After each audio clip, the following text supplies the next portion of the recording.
Welcome back to the Hot Diggity Dog Read to Your Dog at Home series. Speaking of dogs, I think she's awake this time.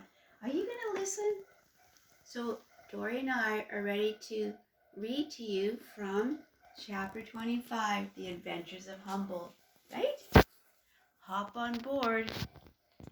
Every morning on his way to work, Izaak stopped in at Mrs. Gimmage's with his little dog Raddinsky at his heels. They sat at the breakfast table drinking Yorkshire gold tea and poring over any new clues to Humboldt's whereabouts. Often Inspectors Hodge and Podge from Scotland Yard joined the meeting with updates. A children's nanny had reported seeing a troll-like creature by the Tower of London.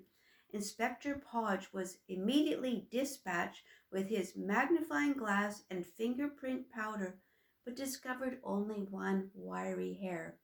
Scotland Yard forensics determined that it belonged to a Clydesdale horse named Will or Won't, who pulled the dairy cart. One morning, Mrs. Gimmage received a letter for Humboldt from the Mayor of London, Edward H. Rowbottom. "Shall we open it or wait until Humboldt?" Mrs. Gimmage paused. "Yes, of course, Mrs. Gimitsky. Humboldt would agree." In the letter, the mayor praised Humboldt's single-minded desire to improve the environment, and Rowbottom pledged to restore the Albert Street Bridge area in collaboration with Humboldt, of course. In a postscript, he noted, "I have read in the Times that you are missing. I am frightfully sorry to hear that. I have full confidence in the powers of Scotland Yard. You will soon be back at GG Inc. as right as rain, and together we will set to work straight away on the riverbank project." "Very chumly," Izaak said. "Glorious, as you say. Not every troll getting a letter from the Mayor of London." "Cup of tea?" Mrs. Gimmage handed Izaak his special cup engraved with fire-red poppies. "My Raddinsky looks awfully jolly this morning."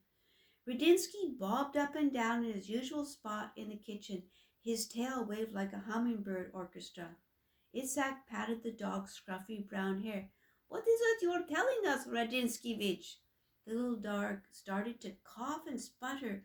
Two slobbery red tassels jettisoned from his mouth onto the tray of scones and Devonshire cream. "Raddinskyvich, your manners!"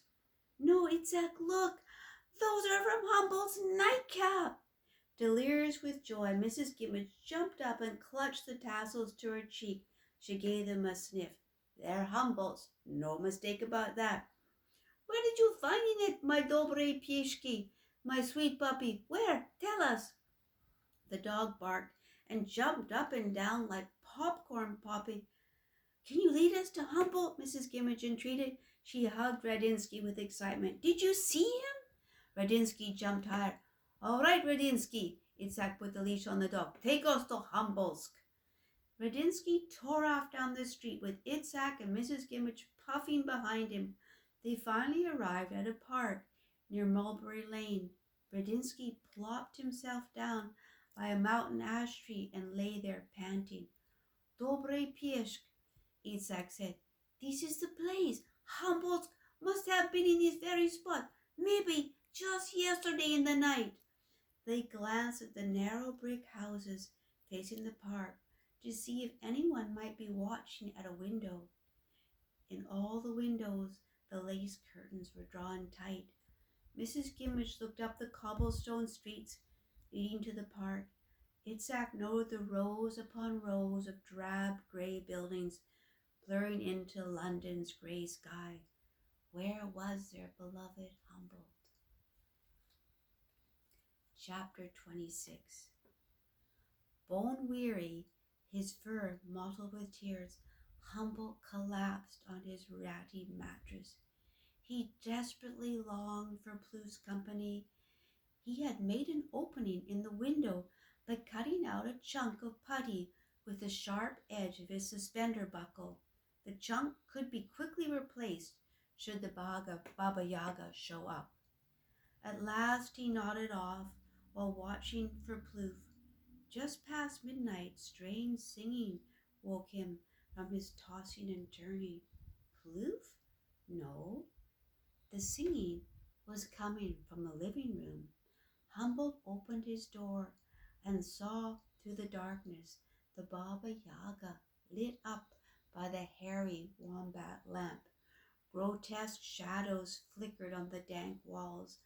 Unaware that she was being watched, the Baba Yaga circled a large brass vat, placing each boot carefully on the stone floor. She chanted feverishly, 1, 2, up Juniper Hill, 3, 4, hop skip brewery, 5, 6, by the Red Fife Mill, 7, 8, Nottingham Gate, 9, 10, home again. Chillingworth Lane, number 9, my very own throat, sizzle, sizzle, heap up the coal, my very own throat.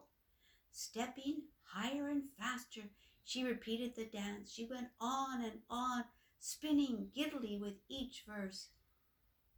When Humboldt heard Hop Skip Brewery, he suddenly remembered the beery smell when he was stuck in the sack. Was that the brewery they had passed the day he was kidnapped? But what on earth was she doing?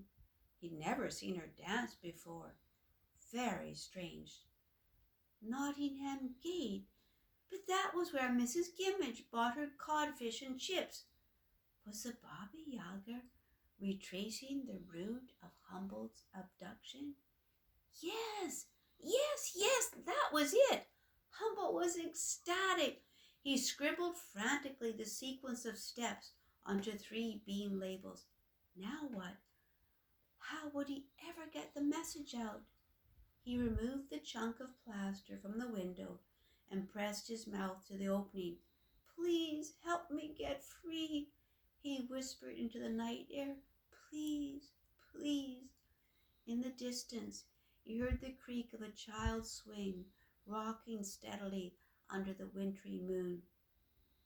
Finally, Humboldt fell asleep to the rise and fall of the Baba Yaga's frenzied dance steps. He felt a strange mixture of despair and hope. Humboldt awoke to the loveliest sound in the world, a small, brave note. Ploof! Humboldt rushed to the window and removed the chunk of putty. Ploof hopped up and down and flapped her feathery wings. You're all better! You're all better! It's so good to see you! You have no idea! Ploof spun around and chirruped. I have a plan, Humboldt told her. You have to help me.